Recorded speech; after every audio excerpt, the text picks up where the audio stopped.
ಮುಳಬಾಗಿಲು ಹಿಂದೂ ಸಮಾಜೋತ್ಸವದ ಅಂಗವಾಗಿ ಅದ್ದೂರಿ ಶೋಭಾಯಾತ್ರೆ. ಈ ಯಾತ್ರೆಯಲ್ಲಿ ಹಿಂದೂ ಕಾರ್ಯಕರ್ತರು ಒಂದುಗೂಡಿ ಶ್ರೀರಾಮನ ಹೆಸರಿನಲ್ಲಿ ಊರಲ್ಲಿ ಮೆರವಣಿಗೆ ಮುಖಾಂತರ ಜೈಕಾರವನ್ನ ಕೂಗುತ್ತಾ ಸಂಭ್ರಮವನ್ನ ಆಚರಿಸಿದ್ರು. ಮಹಿಳೆಯರು ಕೋಲಾಟದ ಹಾಡುತ್ತಾ ಸಾವಿರಾರು ಸಂಖ್ಯೆಯಲ್ಲಿ ಹಿಂದೂ ಕಾರ್ಯಕರ್ತರು ಒಂದುಗೂಡಿ ಬಹಳ ಸಂತೋಷದಿಂದ ನೇತಾಜಿ ಕ್ರೀಡಾಂಗಣದಲ್ಲಿ ತಲುಪಿದ್ರು. ಹಾಗೂ ನಾವೆಲ್ಲ ಹಿಂದೂ, ನಾವೆಲ್ಲ ಒಂದು ಎನ್ನುವ ಸಂದೇಶವನ್ನ ಸಾರುತ್ತಾ ಪ್ರೀತಿ ವಿಶ್ವಾಸದಿಂದ ಹಿಂದೂ ಸಮಾಜೋತ್ಸವದ ಕಾರ್ಯಕ್ರಮವನ್ನ ಶಾಸಕರಾದ ಸಮೃದ್ಧಿ ಮಂಜುನಾಥ್ ಅವರು ಅದ್ಭುತವಾದ ಭಾಷಣದ ಮುಖಾಂತರ ಈ ಕಾರ್ಯಕ್ರಮವನ್ನು ಹಮ್ಮಿಕೊಂಡಿದ್ರು. ಪೊಲೀಸರ ಯಾವುದೇ ಅಹಿತಕರ ಘಟನೆಗಳು ನಡೆಯದಂತೆ ಎಲ್ಲ ಕಡೆಯೂ ಬಂದೋಬಸ್ತ್ ಮುಖಾಂತರ ಈ ಕಾರ್ಯಕ್ರಮವನ್ನ ಹಮ್ಮಿಕೊಂಡಿದ್ರು.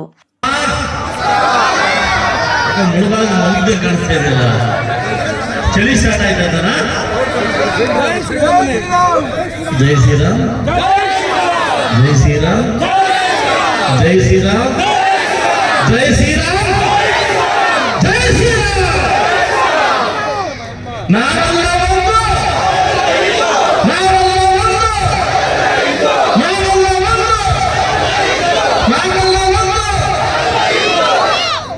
ಕೋಲಾರ ಕೇಳಿಸ್ತಿಲ್ಲ, ಮುಳುಬಾಗ ನೇತಾಜಿ ಬಿಟ್ಟು ಹೋಗ್ತಾ ಇಲ್ಲ, ನಡ್ಕೊಂಡು ಸುಸ್ತಾಗಿದೆ ಅಂತಾರ. ನಾವೆಲ್ಲ ಒಂದು, ನಾವೆಲ್ಲ ಒಂದು. ನಾನು ಬೆಳಗ್ಗೆ ಟಿಫನ್ ಮಾಡಿ ಬರ್ತಾರೆ, ಊಟ ಮಾಡಿ ಎಷ್ಟು ವಯಸ್ಸಾಗ್ತಾ ಇದ್ದಾರೆ ನಾನು. ನಾವೆಲ್ಲ ಒಂದು, ನಾವೆಲ್ಲ ಒಂದು. ಒಬ್ಬ ಈ ತರ ಕಳೆದ ವೇದಿಕೆ ಮೇಲೆ ಆಸೀನರಾಗಿರ್ತಕ್ಕಂಥ ನಮ್ಮೂರಿನ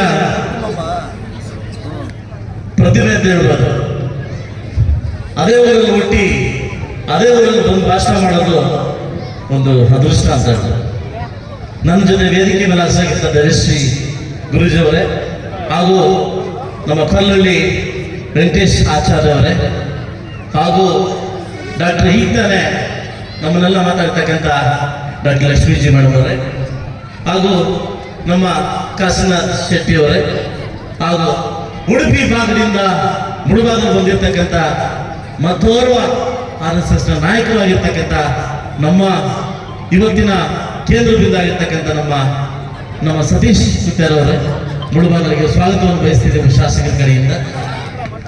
ಇವತ್ತು 224 ಕ್ಷೇತ್ರದಲ್ಲಿ ಈ ಮುಳುಬಾಗಿಲು ಕ್ಷೇತ್ರ ಎಸ್ಪೆಷಲಿ ನನಗೆ ಪುಣ್ಯ ದಿನ ಅಂತ ಹೇಳ್ಬೋದು. ಯಾಕೆಂತಂದ್ರೆ 224 ಕ್ಷೇತ್ರದಲ್ಲಿ ಯಾವ ಕ್ಷೇತ್ರದಲ್ಲೂ ಕೂಡ ಶಾಸಕರ ಅಧ್ಯಕ್ಷತೆ ವಹಿಸಿಲ್ಲ. ಫಸ್ಟ್ 224 ಕ್ಷೇತ್ರದಲ್ಲಿ ಮೊದಲ ಬಾರಿಗೆ ನಿಮ್ಮ ಶಾಸಕರನ್ನ ಅಧ್ಯಕ್ಷ ಮಾಡಿರ್ತಕ್ಕಂಥ ಈ ಹಿಂದೂ ಸಮಾವೇಶಕ್ಕೆ ನಾನು ತಲೆಬಾಗಿ ನಮಸ್ಕಾರ ಮಾಡ್ತೇನೆ, ತಲೆಬಾಗಿ ನಮಸ್ಕಾರ ಮಾಡ್ತೇನೆ. ಈ ತರ ಸುವರ್ಣ ಅವಕಾಶ ಕೊಟ್ಟಿದ್ದಕ್ಕೆ ನಿಮಗೆ ಮತ್ತು ನಮಗೆ, ನಮ್ಮ ಹಿಂದುತ್ವಕ್ಕೆ ಒಂದು ತಲೆಬಾಗಿ ನಮಸ್ಕಾರ ಮಾಡ್ತೀವಿ. ಇವತ್ತು ಬಹುಶಃ ನಾನು ಶಾಸಕನಾಗಿದ್ದಕ್ಕೆ ಇವತ್ತು ಈ ದಿನ ಸಾರ್ಥಕ ಆಯಿತು ಅಂತ ನನಗೆ ಮನಸ್ಸಲ್ಲಿ ಭಾವನೆ ಇದೆ.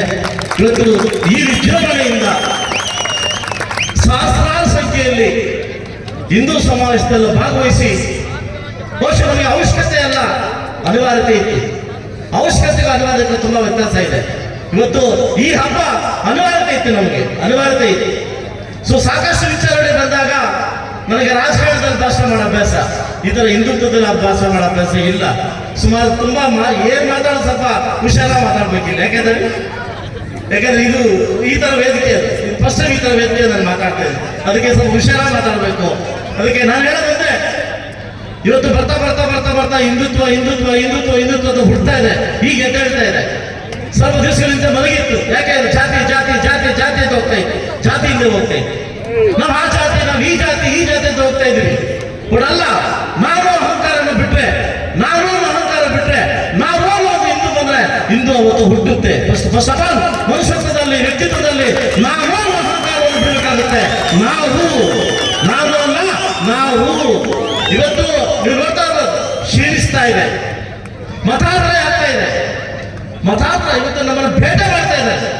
ಬೇರೆ ಹಣ್ಣ ನಮ್ಮ ಬೇರೆ ಇವರು ನಮ್ಮನ್ನು ಭೇಟೆ ಮಾಡ್ತಾ ಇದ್ದಾರೆ. ಯಾಕಂದ್ರೆ ನಮ್ಮ ತತ್ವ ಇದೊಂಥರ ಬೇಟೆ, ಮತಾಂತರ ಬೇಟೆ ಆಗ್ಬಿಟ್ಟಿದೆ. ಎಲ್ಲಿ ನಮ್ಮ ಹಿಂದುತ್ವವನ್ನು ಕಾಪಾಡಬೇಕಾದ್ರೆ ದಯವಿಟ್ಟು ಯಾವತ್ತು ಶ್ರೀರಾಮನ ಘೋಷಣೆ ಯಾವತ್ತು ನಾವು ಕೂಗ್ತೀವಿ, ದೇವರ ಪ್ರಾರ್ಥನೆ ಯಾವತ್ತು ನಾವು ಮಾಡ್ತೀವಿ, ಅವತ್ತು ಹಿಂದುತ್ವ ಉಳ್ಳಕ್ಕಂತ ಭವಿಷ್ಯ ನಾವು ಉಳಿಬೇಕಾಗುತ್ತೆ. ತಮಗೆ ಗೊತ್ತಿರಲಿ, ನಾನು ಮುಳುಬಾಗಿಲು ಬಂದಾಗಿಂದ ಸಹಸ್ರಾರು ಸಂಖ್ಯೆಯಲ್ಲಿ ಮನೆ ಹಾಕ್ಸ್ತಾ ಇದ್ದೀನಿ. ಈ ಮಾಲೆ ಹಾಕ್ಸ್ತಾ ಇದ್ದೀನಿ ಸಹಸ್ರಾರು ಸಂಖ್ಯೆಯಲ್ಲಿ. ಸುಮಾರು ವರ್ಷಕ್ಕೆ 50ರಿಂದ 56 ಸಾವಿರ ಹೆಣ್ಮಕ್ಕಳನ್ನ ನಾನು ಮಾಲೆ ಹಾಕ್ಸ್ತಾ ಇದ್ದೀನಿ. ಯಾಕಂದ್ರೆ ಹಿಂದುತ್ವ ಉಳಿಬೇಕು. ಸಾಕಷ್ಟು ಜನ ಸುಮಾರು ಜನ ನಮ್ಮ ತರುಣಿಯರು ಮಾಲೆ ಹಾಕ್ತಾ ಇದ್ವಿ, ಅಯ್ಯಪ್ಪ ಮಾಲೆ ಹಾಕ್ತಾ ಇದ್ವಿ. ಇದು ಹೆಚ್ಚಿನ ರೀತಿ ಎಲ್ಲ ಹಾಕೋದು ನಮ್ಮ ಹಿಂದುತ್ವ ಉಳಿದಕ್ಕೆ ಸಾಧ್ಯ ಆಗ್ತದೆ ಸ್ನೇಹಿತರೆ. ನಾವು ಕೊಟ್ಟಿನ ಮಾತ್ರ ತಪ್ಪುವಂತ ಜನ ನಾವಲ್ಲ. ಕೊಟ್ಟು ಮಾತ್ರ ಹಿಂದೆ ಹೋಗ್ತಕ್ಕಂಥ ನಾವು ಜನ್ಮ ಹಿಂದೂ ಧರ್ಮದವರಲ್ಲ. ಒಂದು ಸರಿ ಮಾತನ್ನ ಕೊಟ್ಟರೆ ಉಳಿಸ್ಕೊಳ್ತಕ್ಕಂಥ ಯಾವ್ದಾದ್ರು ಧರ್ಮ ಇದೆ ಅದು ಹಿಂದೂ ಧರ್ಮ. ಶ್ರೀರಾಮ ಕೆಲಸ ಮಾಡ್ತಾರೆ. ಯಾವ ಹೇಳಿ ಮಕ್ಕಳು ಮಾತ್ರ ಸೀತಾದೇವಿಯನ್ನ ಕಾಡಿಗಟ್ಟಾನೆ ತಪ್ಪರಿವಾಗದ ದಿವಸ ಆ ಸೀತಾದೇವಿಯನ್ನು ಹುಡುಕೊಂಡ್ರೆ ಶ್ರೀರಾಮಚಂದ್ರ ಸಿಗುವುದಿಲ್ಲ. ಸೀತಾದೇವಿಯನ್ನು ಹುಡುಕಿ ಹುಡುಕಿ ಹುಡುಕಿ ಹುಡುಕಿ ಸುಸ್ತಾಗಿ ಹೋದಾಗ ಒಂದು ನವಿಲು ಬರುತ್ತೆ. ಪರಮಾತ್ಮ ಶ್ರೀರಾಮಚಂದ್ರ ಸೀತಾದೇವಿಯನ್ನು ನೋಡಿದ್ದೇನೆ, ಆ ಸ್ಥಳವನ್ನು ನಿಮ್ಗೆ ಕರ್ಕೊಂಡು ತನ್ನ ಜೊತೆ ಭಾರತ ಹೋದಾಗ ಹೋಗ್ತಾ ಹೋಗ್ತಾ ಹೋಗ್ತಾ ಹೋಗ್ತಾ ಹೋಗ್ತಾ ನವಿಲು ಹೋದಾಗ ಆ ಶ್ರೀರಾಮ ಸ್ವಲ್ಪ ಲೇಟ್ ಆಗುತ್ತೆ. ಆ ಶ್ರೀರಾಮಚಂದ್ರಿಗೆ ಸುಸ್ತಾದಾಗ ಆ ನವಿಲು ಬಂದು ಹೇಳುತ್ತೆ, ನಾನು ಹೋಗ್ತಾ ಹೋಗ್ತಾ ಒಂದು ಗೆರೆಯನ್ನು ಬಿಟ್ಟು ಹೋಗ್ತಾ ಇರ್ತೀನಿ, ನನ್ನ ಗೆರೆಯನ್ನು ಬಿಟ್ಟು ಹೋಗ್ತಾ ಇರ್ತೀನಿ, ಆ ಗೆರೆಯನ್ನು ನೀವು ಫಾಲೋ ಮಾಡ್ಕೊಂಬ ಅಂತ. ಒಂದೊಂದು ಗೆರೆಯನ್ನು ಬಿಚ್ಚಿ ಬಿಚ್ಚಿ ಬಿಚ್ಚಿ ಬಿಚ್ಚಿ ಗೆರೆಯನ್ನು ಬಿಚ್ಚಿ ಆ ಸೀತಾದೇವಿ ಹತ್ತಿರಕ್ಕೆ ಹೋದಾಗ ಇಡೀ ನವಿಲ ಗೆರೆಯಲ್ಲೆಲ್ಲ ಖಾಲಿ ಆಗುತ್ತೆ. ಪ್ರಾಣ ಬಿಡ್ತಕ್ಕಂಥ ಸಮಯ ಬಂದಾಗ ಶ್ರೀರಾಮಚಂದ್ರ ಮಾತಾಡ್ತಾರೆ, ನನ್ನ ದೇವಿಯನ್ನು ಹುಡುಕಲಿಕ್ಕೆ ನೀ ಹೆಲ್ಪ್ ಮಾಡಿದ್ಯಾ, ಬಹುಶಃ ಮುಂದಿನ ಜನ್ಮ ಅಂತ ಇದ್ರೆ ನಿನ್ನ ನನ್ನ ಮೊದಲಿಂದ ತಲೆಯಲ್ಲಿ ಎತ್ತಿ ಓಡಾಡ್ತೀನಿ, ತಲೆ ಹಿಡ್ಕೊಂಡು ಓಡಾಡ್ತೀನಿ ಅಂತ ಒಂದು ಮಾತು ಕೊಡ್ತಾನೆ. ಇದೇ ಶ್ರೀರಾಮಚಂದ್ರ ದ್ವಾಪರಯುಗದಲ್ಲಿ ಶ್ರೀಕೃಷ್ಣ ಅವತಾರ ಎತ್ತಾಗ ಶ್ರೀಮಂಗವಾಗಿಂದ ಕೂಡ ಆ ನವಿಲು ರೇಖೆಯನ್ನ ತಲೆ ಮೇಲೆ ಇಟ್ಕೊಂಡು ಓಡ್ತಕ್ಕಂಥ ಯಾರಾದ್ರೂ ಶ್ರೀರಾಮಚಂದ್ರ ಕೊಟ್ಟು ಮಾತ್ರ ಯಾರು ಉಳಿಸ್ಕೊಂಡಿದ್ರೆ ಅದು ಹಿಂದೂ ಧರ್ಮದ ಶ್ರೀರಾಮನಲ್ಲ, ಚಂದ್ರ ಶ್ರೀರಾಮಚಂದ್ರ. ನಾವು ಅವರು, ನಾವು ಇವರು, ನಾವು ಆ ಜಾತಿ, ನಾವು ಈ ಜಾತಿ, ಇದೆಲ್ಲ ಹೋಗುವಂತ ದಿವಸ ಬಂದಿದೆ. ಅನಿವಾರ್ಯತೆ ಇದ್ದವರು ಈ ಸ್ಟೇಜಲ್ಲಿ ಕೂತಿದ್ವಿ, ಅವಶ್ಯಕತೆ ಇದ್ದವರು ಈ ಸ್ಟೇಜಲ್ಲಿ ಕೂತಿದ್ವಿ, ಅವಶ್ಯಕತೆ ಇದ್ದವರು ಆಚೆ ಇದ್ದಾರೆ. ಇನ್ನೂ ಅವೇರ್ನೆಸ್ ಕಡಿಮೆ ಇದೆ. ಈ ತರ ಅವೇರ್ನೆಸ್ ಕಡಿಮೆ ಹೋದಾಗ ನಮ್ಮ ತುಳಿಲಿಕ್ಕೆ ತುಂಬಾ ದಿವಸ ಇಲ್ಲ. ನಾವು ನೀವು ಎದ್ದೇಳ್ತಕ್ಕಂಥ ಸಮಯ ಇವತ್ತು ಬಂದಿದೆ. ಕನ್ಯಾಕುಮಾರಿಯಿಂದ ಕಾಶ್ಮೀರವರೆಗೂ ಹಿಂದೂ ಸಮಾವೇಶ ನಡೀತಾ ಇದೆ. ಏನಿಗೋಸ್ಕರ? ನಮ್ಮ ಉಳಿಗೋಸ್ಕರ, ನಮ್ಮ ಮಕ್ಕಳ ಉಳಿಗೋಸ್ಕರ. ಇದು ಯಾರೋ ಸಮಾವೇಶನೋ, ಯಾರೋ ಸಂಕ್ರಾಂತಿನೋ, ಯಾರೋ ದೀಪಾವಳಿ ಅಲ್ಲ. ಹಿಂದುತ್ವ ಉಳಿಬೇಕಾದ್ರೆ ಕನ್ಯಾಕುಮಾರಿಯಿಂದ ಕಾಶ್ಮೀರವರೆಗೂ ಹಿಂದೂ ಸಮಾವೇಶ ಸ್ಟಾರ್ಟ್ ಆಗಿದೆ, ವಾಲ್ಯೂಮ್ ಸ್ಟಾರ್ಟ್ ಆಗಿದೆ. ಇದು ನಮ್ದು. ಯಾರು ಕಾರ್ಡ್ ಕೊಟ್ಟು ಕರೆಯಂಗಿಲ್ಲ ಸಮಾವೇಶಕ್ಕೆ, ಯಾರು ವ್ಯವಸಾಯ ಕರೆಯಂಗಿಲ್ಲ. ಯಾರು ಹಿಂದೂ ಅಂತ ಈ ಸಮಾವೇಶ ವಾಲಂಟಿಯರ್ ಬರಬೇಕಾಗುತ್ತೆ. ಇವತ್ತು ಸಹಸ್ರಾರು ಸಂಖ್ಯೆಯಲ್ಲಿ ಮೂಡಲಬಾಗಿಲು, ಬಹುಶಃ ಈ ಮೂಡಲಬಾಗಿಲು ಬಗ್ಗೆ ಜನಕ್ಕೆ ಗೊತ್ತಿದೆಯೋ ಗೊತ್ತಿಲ್ಲ. ಗರುಡ ದೇವಸ್ಥಾನ 1300 ವರ್ಷ ಅರ್ಜುನ ಸ್ಥಾಪಿಸಿದ ಆಂಜನೇಯ ಸ್ವಾಮಿ ನಮ್ಮ ಮೂಡಲಬಾಗಿಲು. ಇಡೀ ದಕ್ಷಿಣ ಭಾರತದ ವಚನ ಅಂದ್ರೆ ಈ ಸ್ವಾಮೀಜಿಗಳ ವಚನ ಇರ್ತಕ್ಕಂಥ ಸ್ಥಳ ಏನಿದ್ರೆ ಲಕ್ಷ್ಮಣನ ಸಿಂತೀರ್ಥ, ಸೋಮೇಶ್ವರ, ವಿರೂಪಾಕ್ಷ, ರಾಮ ಮತ್ತು ನೀವರ ಹೇಗಾಗಿ ಒಂದೇ ಒಂದು ಜಾಗ ರಾಮಲಿಂಗೇಶ್ವರ ಅವಳಿ. ಇವತ್ತು 9 ದೇವರಿರ್ತಕ್ಕಂಥ ದೇವರ ನಾಡು ಈ ಮುಳುಬಾಗಲು. ಇಂತಹ ಜನರಲ್ಲಿ ಹುಟ್ಟಿರ್ತಕ್ಕಂಥ ನಾವು ಪುಣ್ಯವಂತರು, ನಾವು ನಿಜವಾದ ಪುಣ್ಯವಂತರು. ಇವತ್ತು ಹಿಂದುತ್ವ ಅನ್ನೋದು ಹುಟ್ಟಬೇಕಾದ್ರೆ ಈ ಮುಳುಬಾಗಲಿಂದ ಹುಟ್ಟಬೇಕು, ಈ ಮುಳುಬಾಗಲಿಂದ ಹುಟ್ಟಬೇಕು. ಬಹುಶಃ ನನಗೆ ಹೋರಾಟದಲ್ಲಿ ನನಗೆಲ್ಲೋ ಒಂದು ಕಡೆ ಅವಮಾನ ಆಯ್ತು. ಒಂದು ಸ್ವಲ್ಪ ಅವಕಾಶ ಸಿಕ್ಕಿದ್ದಿದ್ರೆ ಈ ಸಮಾವೇಶವನ್ನು ತೋರಿಸ್ತಾ ಇದ್ವಿ, ನಮಗೆ ಸಮಯ ಸಿಕ್ಕಾಗಿಲ್ಲ. ಮುಂದಿನ ವರ್ಷ ತೋರಿಸ್ತಕ್ಕಂಥ ವೇದಿಕೆ ಅವಕಾಶ ನಮಗೆ ಸಿಕ್ಕಿದೆ. ದಯವಿಟ್ಟು ಎಲ್ಲ ಹಿಂದೂಗಳು ಕೂಡ ಹಿಂದೂ ಸಮಾವೇಶದಲ್ಲಿ ಭಾಗವಹಿಸಿ ನಾವು ಹಿಂದೂಗಳು ಇರ್ತಕ್ಕಂಥ ಸಮಯ ಇವತ್ತು ಬಂದಿದೆ. ಎಲ್ಲ ತೊಡೆಯರು ಕೂಡ ಎಲ್ಲ ನಮ್ಮ ಎಲ್ಲ ಯುವಕರು ಎಚ್ಚೆತ್ಕೊಳ್ತಕ್ಕಂಥ ಸಮಯ ಬಂದಕ್ಕೋಸ್ಕರ ಈ ಸಮಾವೇಶದಲ್ಲಿ ನನ್ನ ಕರೆದು ನಾನು ಮಾತಾಡಲಿಕ್ಕೆ ಅವಕಾಶ ಕೊಟ್ಟಿದ್ದಾರೆ. ಯಾಕಂದ್ರೆ ನನಗೆ 10 ನಿಮಿಷ ಮಾತ್ರ ಕೊಟ್ಟಿದ್ದಾರೆ, 10 ನಿಮಿಷದಲ್ಲಿ ಮುಗಿಸ್ಬೇಕಂತ ಕೊಟ್ಟಿದ್ದಾರೆ. ಸೊ ಅದರಿಂದ ಈ ಸಮಾವೇಶದಲ್ಲಿ ಭಾಗವಹಿಸ್ತಕ್ಕಂಥ ಎಲ್ಲ ನನ್ನ ತಡೆಯರು ಕೂಡ, ಎಲ್ಲ ಸಮಾವೇಶ ಹಿಂದೂ ನನ್ನ ಮತದಾರ ಕೂಡ ಈ ಶಾಸಕರ ಶಾಸಕರಿಂದ ಮುಂಚೆ ಒಬ್ಬ ಹಿಂದೂ ಕಡೆಯಿಂದ ನಿಮಗೆ ನಮಸ್ಕಾರಗಳು ತಿಳಿಸ್ತಾ ಈ ವೇದಿಕೆಯಲ್ಲಿ ಅವಕಾಶ ಕೊಟ್ಟಿದ್ದಕ್ಕೆ ನಿಮ್ಮೆಲ್ಲರೂ ಮಾತು ಮುಗಿಸ್ತೀವಿ. ಜಯ ಶ್ರೀರಾಮ್. ಹಿಂದೂ ಭಕ್ತ ಬಾಂಧವರೆಲ್ಲರಿಗೂ ಸಹ ಶಿರಸ ವಂದನೆಗಳು. ಜೈ ಶ್ರೀರಾಮ್, ಜೈ ಶ್ರೀರಾಮ್, ಜೈ ಶ್ರೀರಾಮ್. ವೇದಿಕೆ ಮೇಲೆ ಆಸೀನರಾಗಿರ್ತಕ್ಕಂತಹ ಎಲ್ಲ ಗಣ್ಯ ವ್ಯಕ್ತಿಗಳಿಗೂ ವಿಶೇಷವಾಗಿ ನಮಗೆ ಚಿರಪರಿಚಿತರು, ಅವರ ಹೆಸರಲ್ಲಿ ಸಮೃದ್ಧಿ ಮಂಜುನಾಥ್ ಅವರು ನಿಮ್ಗೆಲ್ಲರಿಗೂ ಗೊತ್ತಿದೆ. ಅವರು ಈ ಕಾರ್ಯಕ್ರಮಕ್ಕೆ ಅಧ್ಯಕ್ಷತೆಯನ್ನು ವಹಿಸಿ ಈ ಕಾರ್ಯಕ್ರಮಕ್ಕೆ ಆಗಮಿಸಿದ್ದಾರೆ. ನನ್ನ ಪರವಾಗಿ ಅವರಿಗೂ ಧನ್ಯವಾದಗಳು. ಹಾಗೂ ವಿಶೇಷವಾಗಿ ಸ್ವಾಮೀಜಿಗಳು ಆಗಮಿಸಿದ್ದಾರೆ. ಪ್ರಣವಾನಂದ ಸ್ವಾಮೀಜಿಗಳು, ಅವರಿಗೂ ಸಹ ನನ್ನ ಪರವಾಗಿ ನಮಸ್ಕಾರಗಳು. ಹಾಗೂ ವೆಂಕಟೇಶ್, ಸಮಾಜದಲ್ಲಿ ಪರಿವರ್ತನೆಗಳಾಗಬೇಕು, ಸಮಾಜವೇ ಸಂಘ ಆಗಬೇಕು. ಸಂಘ ಯಾವ ರೀತಿಯಲ್ಲಿ ಚಿಂತನೆ ಮಾಡುತ್ತೆ ಅದೇ ರೀತಿಯಲ್ಲಿ ಸಮಾಜ ಕೂಡ ಚಿಂತನೆ ಮಾಡುವ ವ್ಯವಸ್ಥೆಗಳಾಗಬೇಕು. ಈ ಹಿನ್ನೆಲೆಯಲ್ಲಿ ಪಂಚ ಪರಿವರ್ತನೆಗಳನ್ನ ಇವತ್ತು ಹಿಂದೂ ಸಮಾಜದ ಮುಂದೆ ಇಡ್ತಾ ಇದೆ. ಆ ರೀತಿ ನಾವು ಕೂಡ ಬದುಕಬೇಕು ಬಂಧುಗಳೇ. ಮುಂದೆ ಒಂದು ದಿವಸ ಜಗತ್ತಿನ ಬೇರೆ ಜನಗಳು ಬಂದು ನಾವು ಭಾರತೀಯರಂತೆ ಬದುಕಬೇಕು ಅಂತ ಹೇಳುವಾಗ ಅವರಿಗೆ ಯಾರನ್ನಾಗಿ ನಿಂತ್ಕೊಳ್ಳುವಂತ ಜನಗಳು ಅದು ನಾವಾಗಬೇಕು ಬಂಧುಗಳೇ. ಅಕಸ್ಮಾತ್ ನಿಮ್ಮ ಮನೆಯಲ್ಲಿ ಹುಟ್ಟುವಂತಹ ಮರಿ, ನಿಮ್ಮ ಮೊಮ್ಮಕ್ಕಳು, ನಿಮ್ಮ ಮರಿಮಕ್ಕಳು ಅವರೆಲ್ಲರೂ ಕೂಡ ಹಿಂದುತ್ವದಿಂದ ದೂರ ಆದರೆ ಮತ್ತೆ ಈ ಸಮಾಜ ಅಳೆದು ಹೋಗುವಂತಹ ಸ್ಥಿತಿಗೆ ಬರುತ್ತೆ. ಅದಕ್ಕೋಸ್ಕರ ನಮ್ಮ ಜವಾಬ್ದಾರಿ ಇದೆ. ಮುಂದೆ ಒಂದು 15 ವರ್ಷಗಳ ಕಾಲ ಈ ಸಮಾಜದಲ್ಲಿ ಹಿಂದೂ ಜಾಗೃತಿಯ ಕೆಲಸವನ್ನ ಪ್ರತಿನಿತ್ಯ ನಮ್ಮ ಜೀವನದಲ್ಲಿ ನಾವು ತೋರಿಸಿಕೊಳ್ಬೇಕಾಗಿದೆ.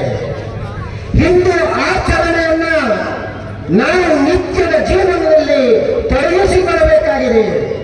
ಅದಕ್ಕೋಸ್ಕರ ನಾವು ಎದೆತಟ್ಟಿ ಹೇಳಬೇಕು, ನನ್ನ ಮನೆ ಅದು ಹಿಂದೂ ಮನೆ, ನನ್ನ ಮನೆ ನನ್ನ ಮನೆ. ಅದಾಗಬೇಕಾದ್ರೆ ಹಿಂದೂ ಸ್ತರನೇ ಇರಬೇಕು. ಅದಕ್ಕೋಸ್ಕರ ನನ್ನ ಮನೆ ಹಿಂದೂ ಮನೆ ಅಂತ ಹೇಳಿದ್ರೆ ಹಿಂದೂ ರಾಷ್ಟ್ರದ ಬಗ್ಗೆ ನನಗೆ ಗೌರವ ಇರಬೇಕು, ಅಭಿಮಾನ ಇರಬೇಕು. ಅದಕ್ಕೋಸ್ಕರ ಸ್ವದೇಶಿ ಭಾವ ಇದು ಅರ್ಥ ಆಗಬೇಕು.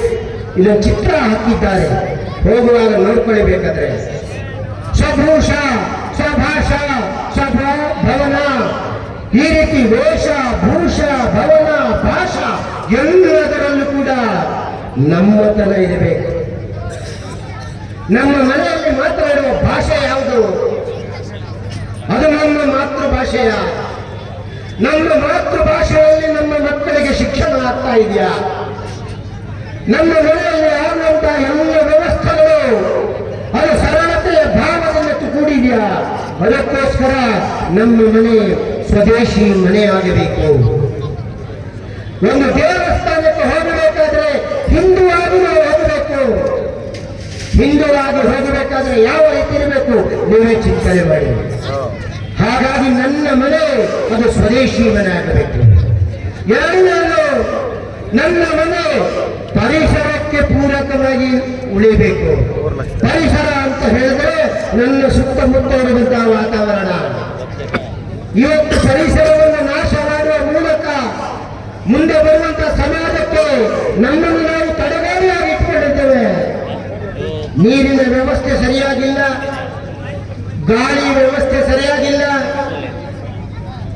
ಪರಿಸರವನ್ನು ನಾಶ ಮಾಡುವಂತ ಅನೇಕ ಸಂಗತಿಗಳು ನಡೀತಾ ಇದೆ. ಇದನ್ನು ಸರಿ ಮಾಡಬೇಕಾದ್ರೆ ಹಿಂದೂ ಸಮಾಜ ಮತ್ತೆ ಎತ್ತು ನಿಲ್ಲಬೇಕು. ಪರಿಸರಕ್ಕೆ ಪೂರಕವಾಗಿರುವಂತಹ ಚಟುವಟಿಕೆ ನಮ್ಮ ಮನೆಯಲ್ಲಿ ಆಗುತ್ತೆ. ನಮ್ಮ ಮನೆಯಲ್ಲಿ ಒಂದು ಬರ್ತ್ಡೇ ಪಾರ್ಟಿ ಆಗಿದ್ರೆ ಕೇಕ್ ಕತ್ತರಿಸಿ ದೀಪವನ್ನು ಆರಿಸುವ ಕ್ರಮ ಅಲ್ಲ. ನನ್ನ ಮನೆಯಲ್ಲಿ ಬರ್ತ್ಡೇ ಮಾಡಬೇಕಾದ್ರೆ ಪರಿಸರಕ್ಕೆ ಪೂರಕವಾಗಿ ಒಂದು ಗಿಡ, ವರ್ಷಕ್ಕೆ ಒಂದು ಗಿಡ, ಅದು ನನ್ನ ಲೆಕ್ಕದಲ್ಲಿ ಅಂತ ನಾವು ನೋಡಬೇಕು. ಇದನ್ನೇನಾದರೂ ನಮ್ಮ ಮನೆಗಳಲ್ಲಿ ಮಾಡಲಿಕ್ಕಾದ್ರೆ ಹಿಂದೂ ಸಮಾಜ ಮತ್ತೆ ತಲೆ ಎತ್ತಿ ನಿಲ್ಲುತ್ತೆ. ನನ್ನ ಮನೆ ಅದು ಸಾಮರಸ್ಯಯುಕ್ತವಾದಂಥ ಮನೆ ಆಗಬೇಕು. ನನ್ನ ಮನೆಗೆ ಎಲ್ಲ ರೀತಿಯ ವ್ಯಕ್ತಿಗಳು ಬರಬೇಕು. ದುರಾದೃಷ್ಟ ಇವತ್ತು ನಾವು ಅನೇಕ ಜನರನ್ನ ನಮ್ಮ ಸಮಾಜದಿಂದ ಹೊರಗಿಟ್ಟಿದ್ದೇವೆ. ದಲಿತರು ಅನ್ನುವಂತ ಹೆಸರಿನಲ್ಲಿ ಇವತ್ತು ಮುಸಲ್ಮಾನರ ಜೊತೆಗೆ ಸೇರಿಸುವಂತ ಪ್ರಯತ್ನಗಳು ಸಮಾಜದಲ್ಲಿ ಯಾರೋ ಒಂದಷ್ಟು ವೋಟ್ ಬ್ಯಾಂಕ್ ರಾಜಕೀಯ ಮಾಡುವಂತ ವ್ಯಕ್ತಿಗಳು ಮಾಡ್ತಾ ಇದ್ದಾರೆ. ನಮ್ಮಿಂದ ದೂರ ಆಗ್ಲಿಕ್ಕೆ ಬಿಡಲ್ಲ. ನಾವು ಅವರನ್ನು ಜೊತೆಯಲ್ಲಿ ತಗೊಳ್ತೇವೆ. ನಮ್ಮ ಹಾಗೆ ರಾಮ, ಕೃಷ್ಣ, ಶಿವ, ಆಂಜನೇಯ ಪೂಜೆ ಮಾಡುವಂತ ಆಗುಣಗಳನ್ನು ಕೂಡ ನಾವು ನಮ್ಮವಂತೆ ತಿಳ್ಕೊಳ್ಳುವಂತಹ ವ್ಯವಸ್ಥೆಯನ್ನ ಸಮಾಜದಲ್ಲಿ ನಿರ್ಮಾಣ ಮಾಡಿಕೊಳ್ತೇವೆ ಅನ್ನುವಂಥ ಭಾವವನ್ನ ನಮ್ಮ ಮನೆಯಲ್ಲಿ ನಾವು ತೋರಿಸಿಕೊಳ್ಬೇಕು. ನಮ್ಮ ಮನೆಯಲ್ಲಿ ಕುಟುಂಬ ಪ್ರಬೋಧನದ ವ್ಯವಸ್ಥೆಗಳಾಗಬೇಕು. ಕುಟುಂಬ ಅದು ನಮ್ಮ ವ್ಯವಸ್ಥೆ. ಮಾರ್ಗರೆಟ್ ಥ್ಯಾಚರ್ ಹೇಳ್ತಾರೆ, ನಿಮ್ಮ ಕುಟುಂಬ ವ್ಯವಸ್ಥೆಯನ್ನು ನಮ್ಗೆ ಹೇಳ್ಕೊಳ್ಳಿ. ಇವತ್ತು ನಮ್ಮ ಮನೆ ಅದು ಸಣ್ಣದಾಗ್ತಾ ಇದೆ. ನಾವೇನು ಹೇಳ್ತಾ ಇದೀವಿ? ನಾನು ಇತ್ತೀಚೆಗೆ ಬೆಂಗಳೂರಿಗೆ ಬಂದಾಗ ಒಂದು ಮದುವೆ ಆಯಿತು. ಕೇಳಿದ್ದು ಮಾತ್ರ ನಾನು ಹೋಗಿಲ್ಲ. ಆ ಮದುವೆ ಯಾರಿಗೆ ಅಂತ ಕೇಳಿದ್ರೆ ಹುಡುಗಿ ಹುಡುಗ. ಮದುವೆ ಆಗೋದು ನಮ್ಮಲ್ಲಿ ಹಾಗೆ. ಆದರೆ ಆ ಮದುವೆ ಆಗಿತ್ತು ಹುಡುಗಿ ಮತ್ತು ಹುಡುಗಿ. ಹುಡುಗಿ ಮತ್ತು ಹುಡುಗಿಗೆ ಮದುವೆ ಆದ್ರೆ ಏನಾಗಿತ್ತು ಸ್ವಾಮಿ? ತಲೆನೋವು. ಹುಡುಗಿಯನ್ನು ಹುಡುಗಿ ಮದುವೆ ಆದ್ರೆ, ಹುಡುಗನನ್ನು ಹುಡುಗಿ ಮದುವೆ ಆದ್ರೆ ಆ ಮದುವೆಯ ಪರಂಪರೆ ಮದುವೆ ಯಾಕಾಗಬೇಕು? ಎಲ್ಲೋ ವಿಚಿತ್ರವಾದಂತ ಪಾಶ್ಚಾತ್ಯ ಸಂಸ್ಕೃತಿಗಳು ನಮ್ಮ ಮನೆಯ ಒಳಗಡೆ ಬರ್ತಾ ಇದೆಯಾ? ಕೊಟ್ಟು ಮತ್ತಷ್ಟು ಹುಮ್ಮಸ್ಸು ಕೊಟ್ಟು ಈ ಹಿಂದೂ ಸಮಾಜ ಸೇವೆಗೆ ಅವರು ಸಾಕಷ್ಟು ಶ್ರಮವನ್ನು ವಹಿಸಿ ಹಿಂದೂ ಸಮಾಜ ಸೇವೆಯನ್ನ ಪೂರ್ತಿ ಪ್ರಮಾಣವಾಗಿ ಅವರು ಎಷ್ಟೋ ಒಂದು ಸಾಹಿತ್ಯ ರೂಪದಲ್ಲಿ ನಮಗೆ ಕೊಡ್ತಾ ಇದ್ದಾರೆ. ಅವ್ರಿಗೂ ನನ್ನ ಪರವಾಗಿ ಶಿರಸಾ ವಂದನೆಗಳು. ಹಾಗೂ ಇಲ್ಲಿಗೆ ಆಗಮಿಸಿರ್ತಕ್ಕಂತಹ ಎಲ್ಲ ಗಣ್ಯರಿಗೂ ಸಹ ವಿಶೇಷವಾಗಿ ಈ ಹಿಂದೂ ಸನಾತನ ಧರ್ಮದ ಎಲ್ಲ ರುವಾರಿಯರಿಗೂ ಸಹ ನನ್ನ ಶಿರಸಾ ವಂದನೆಗಳು. ಈ ದಿನ ಈ ಹಿಂದೂ ಸಮಾವೇಶ, ನಮ್ಮ ಧರ್ಮ ಸನಾತನ ಧರ್ಮ. ಸನಾತನ ಎಂದರೆ ಸಾವೇ ಇಲ್ಲದ ಧರ್ಮ. ಸನಾತನ ಇದಕ್ಕೆ ಆದಿಯೂ ಇಲ್ಲ, ಅಂತವೂ ಇಲ್ಲ. ಅಂತಹ ಧರ್ಮ ಸನಾತನ ಧರ್ಮ.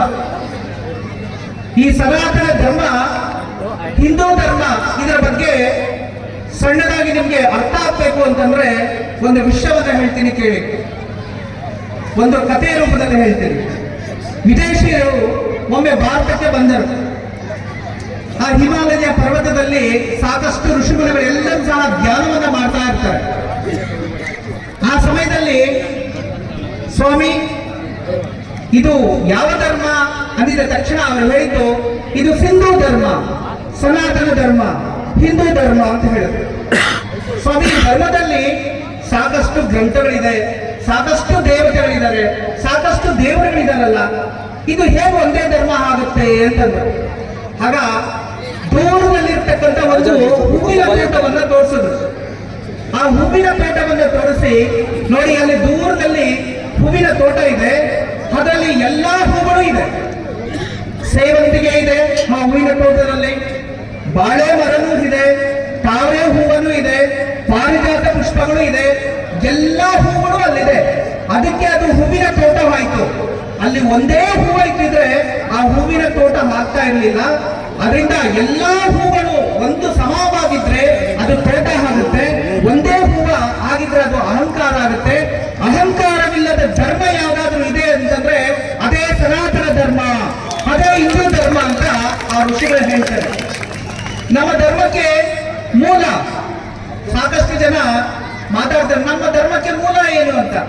ಅರೆ, ನಮ್ಮ ಧರ್ಮಕ್ಕೆ ಮೂಲ ಮಾನವೀಯತೆ. ನಮ್ಮ ಧರ್ಮಕ್ಕೆ ಮೂಲ ವೇದಗಳು. ವೇದಗಳು ನಮಗೆ ಜೀವನವನ್ನ, ವಿಧಾನವನ್ನ ಹೇಳ್ಕೊಟ್ಟಿದೆ. ಉಪನಿಷತ್ತುಗಳ ಸಾರ ಯಾವ ರೀತಿ ಏನ್ ಮಾಡಬೇಕು ಎಲ್ಲವೂ ಸಹ ಈ ಸನಾತನ ಧರ್ಮದಿಂದ ಹುಟ್ಟಿರ್ತಕ್ಕಂಥದ್ದೇ. ನಿಮಗೆಲ್ಲರಿಗೂ ಪ್ರಪಂಚಾದ್ಯಂತ ನಾವು ನೋಡ್ಬೋದು, ಹಿಂದೂ ಸನಾತನ ಧರ್ಮ ಎಲ್ಲಿಯವರೆಗೂ ಇದೆ ಅಂತಂದ್ರೆ ಈ ಒಂದು ಆಕಾಶ ಎಲ್ಲಿಯ ತನಕ ಇರುತ್ತೋ ಅಲ್ಲಿಯ ತನಕ ಎಷ್ಟು ಹಬ್ಬಿದೆಯೋ ಅಷ್ಟು ಸನಾತನ ಧರ್ಮವೇ. ಇದನ್ನ ಹೇಳಿದ ಮಾತು ವಸುದೈವ ಕುಟುಂಬಕಂ ಶ್ರೀಕೃಷ್ಣ ನುಡಿದ ಮಾತು. ವಸುದೈವ ಕುಟುಂಬಕಂ ಅಂತ ವರ್ಲ್ಡ್ ಇಸ್ ಮೈ ಫ್ಯಾಮಿಲಿ ಅಂತ ಹೇಳಿದ್ರು. ಅಂತ ಒಂದು ಅದ್ಭುತವನ್ನು ವಾಕ್ಯ ಕೃಷ್ಣನೇ ನೋಡ್ತಿದ್ದಾನೆ. ಈ ಪ್ರಪಂಚವೇ ನನ್ನ ಧರ್ಮ, ಈ ಪ್ರಪಂಚವೇ ನನ್ನದು ಅಂತ. ಅಂತಂದ್ರೆ ನಾರಾಯಣನ ರೂಪ ಆಕಾಶ. ನಮ್ಮ ಧರ್ಮದಲ್ಲಿ ನಾವು ವಿಶೇಷವಾಗಿ ಪಂಚಭೂತಗಳನ್ನ ಪೂಜೆ ಮಾಡ್ತೇವೆ. ಪಂಚಭೂತಗಳು ನೀರು, ಗಾಳಿ, ಅಗ್ನಿ, ಭೂಮಿ, ತೇಜ, ಆಕಾಶ, ಇವೆಲ್ಲವನ್ನ ನಾವು ಪೂಜೆ ಮಾಡ್ತೀವಿ. ನೀರಿಗೆ ಧರ್ಮ ಇದೆಯಾ? ಇಲ್ಲ. ಅದೇ ಸನಾತನ ಧರ್ಮ, ಅದೇ ಹಿಂದೂ ಧರ್ಮ. ಮಣ್ಣನ್ನ ನಾವು ನಿಡಿಯಲ್ಲಿ ಎತ್ಕೊಂಡು ಇದನ್ನು ಯಾವ ಧರ್ಮ ಅಂತ ಯಾರಾದ್ರೂ ಹೇಳಿ ನೋಡೋಣ, ಯಾರಿಂದನೂ ಆಗೋದಿಲ್ಲ. ಆದ್ರೆ ನಮ್ಮ ಸನಾತನ ಧರ್ಮ, ಹಿಂದೂ ಧರ್ಮ ಹೇಳುತ್ತೆ ಇದು ಭೂಮಾತೆ ಹಿಂದೂ ಧರ್ಮ ಅಂತ. ಅದು ನಮ್ಮನೇಲಿದೆ. ಅಷ್ಟೇ ಅಲ್ಲ, ವಾಯು ಅಂತ ನಾವು ಪೂಜೆ ಮಾಡ್ತಿದ್ದೀವಿ. ಪ್ರಾಣದೇವರು ಹನುಮಂತ ಇಲ್ಲೇ ಇದ್ದಾನೆ ಮುಳುಬಾಗಿಲಲ್ಲಿ. ಆ ಹನುಮಂತನನ್ನ ನಾವು ಪ್ರಶ್ನೆ ಮಾಡಿದ್ರೆ ಇದು ಯಾವ ಒಂದು ವಾಯು ಯಾವ ಧರ್ಮ ಅಂತ ಕೇಳಿದ್ರೆ ಆ ಹನುಮಂತನು ಹೇಳ್ತಾನೆ ಇದು ಹಿಂದೂ ಧರ್ಮ, ಸನಾತನ ಧರ್ಮ ಅಂತ. ಈ ಸನಾತನ ಧರ್ಮ, ಹಿಂದೂ ಧರ್ಮದ ಬಗ್ಗೆ ಇನ್ನೆಷ್ಟು ಬೇಕು, ನಾವು ಇನ್ನೆಷ್ಟು ಆಧಾರಗಳನ್ನ ಕೊಡಬೇಕು ನೋಡಿ. ಎಲ್ಲಾ ಧರ್ಮಗಳು ಹೀಗಿರು ಅಂತ ಹೇಳುತ್ತೆ.